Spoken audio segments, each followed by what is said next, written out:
Good morning po sa ating lahat. Pagpalain po tayo ng ating Panginoon na Diyos na buhay sa ating buhay. Isang bagong umaga. Happy weekend po sa lahat. Sa araw ng Sabado, sa ikadalawampung araw sa buwan ng Setyembre,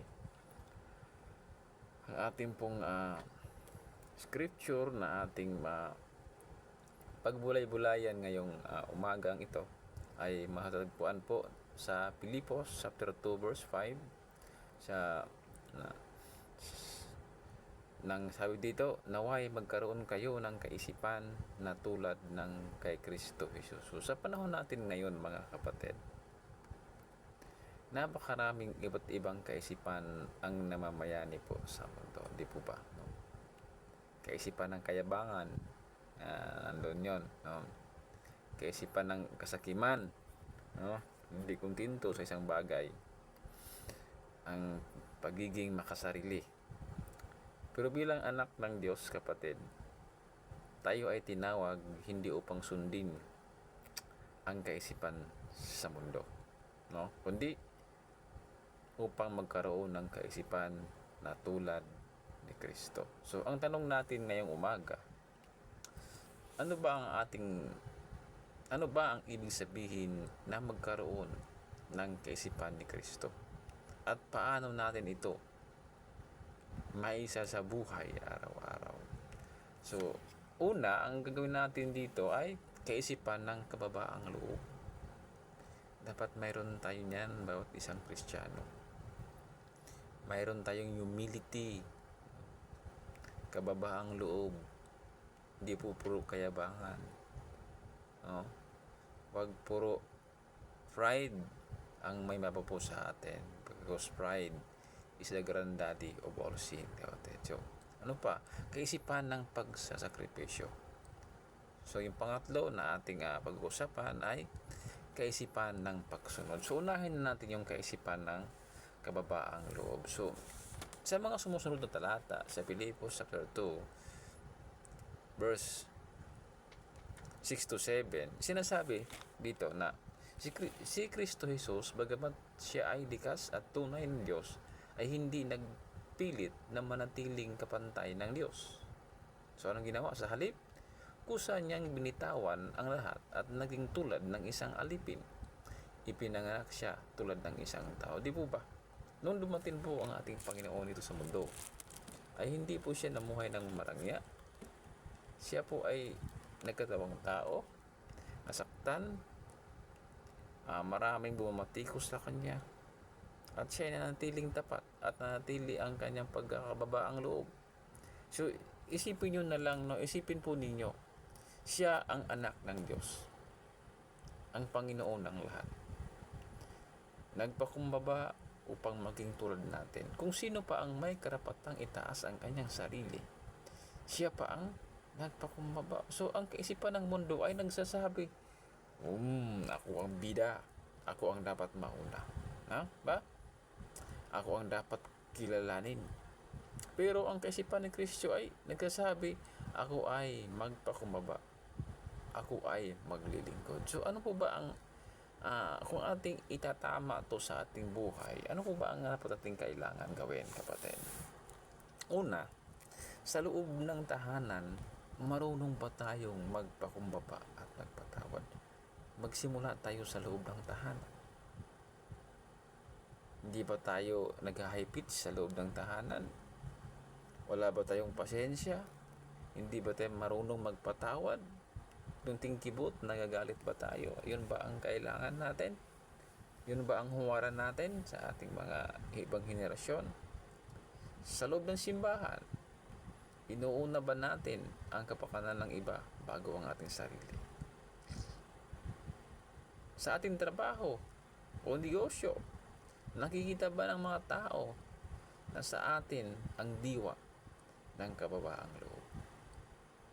Na nakikita sa atin, no, ang katangian ng ating Panginoong Jesucristo. Kaya mga kapatid, ang isang Kristiyano na may kaisipan ni Kristo ay hindi nakikipagpaligsahan para sa pagpupuri para purihin siya ng tao, kundi naghahangad na mabigay ng kaluhatian sa Diyos sa mamamagitan ng kababaang loob. Dapat matuto po tayo na mayroon tayong kababaang loob sa ating buhay. So pangalawa, kaisipan ng pagsasakripisyo. Okay. So sabi sa talata 8, at nang siya'y maging tao, nagpakumbaba siya at naging masunurin hanggang kamatayan, maging kamatayan sa cross. So hindi lamang siya nagpakumbaba, kapatid, kundi isinasakripisyo niya ang kanyang buhay para sa atin. Ang kanyang isip ay isip ng pagsasakripisyo. Lahat ng naranasan niya, lahat ng pang-aapi, di ba binato-bato pa nga siya, no? Yeah. So nga kapatid, ang cross ay hindi dekorasyon lamang. Ang cross ay tanda ng sukdulang pagsakripisyo ng ating Panginoon. Ang tunay na may kaisipan ni Kristo ay handang magsakripisyo para sa iba. Di po ba? So handa ba tayo isang tabi ang ating sariling kagustuhan para sa ikabubuti ng iba? Handa ba tayo magsakripisyo ng oras para sa ating pamilya, para sa paglilingkod, at para sa panalangin, at para sa mga gawain ng ating Panginoon? Kung mayroon tayong panahon, kapatid, may oras tayo, umatin po tayo ng mga gawain ng ating Panginoon. No? Lagi po tayong mananalangin sa Diyos. Handa tayong magsakripisyo ng talento at yaman para sa gawain ng Panginoon. Mayroon tayong mga hidden talent. Gamitin po natin yan, mga kapatid, para sa ikaluwalhati ng ating Panginoon. Alam ko marunong kang kumanta. Alam ko marunong ka mag-invite ng mga na yung mga hindi pa naabot ng ating Panginoon sa kanyang salita. So, kaya tanungin natin ang ating sarili, ano ang huling bagay na isinasakripisyo ko para sa Panginoon? Kung si Kristo ay nagsakripisyo ng lahat para sa atin, hindi ba karapat dapat lamang na tayo rin ay magsakripisyo para sa Kanya? Kaya yung tanong na yon, iiwan ko sa inyo, ano ang huling bagay na isinasakripisyo ko para sa Panginoon? So, pangatlo, kaisipan ng pagsunod. So, ang huli, ang kaisipan ni Kristo ay kaisipan ng pagsunod. Sabi sa talata 8, naging masunurin siya hanggang kamatayan. So, si Kristo ay masunurin. Si Kristo ay sumunod sa kalooban ng Ama kahit ito'y mahirap, kahit ito'y masakit, kahit ito'y humantong sa kamatayan sa krus. Madalas tayong sumunod sa Diyos kung magaan, kung madali, kung ayon sa ating kagustuhan. Pero kapag may kapalit, kapag may hirap, kapag may luha, madalas tayong nag-aalinlangan, di po ba? So, ngunit ang may kaisipan ni Kristo ay nagkasabing, Ama, hindi ang aking kalooban, no? Kundi ang sayo ang masunod. Paano ba natin to ilalapat sa ating mga sarili, kapatid?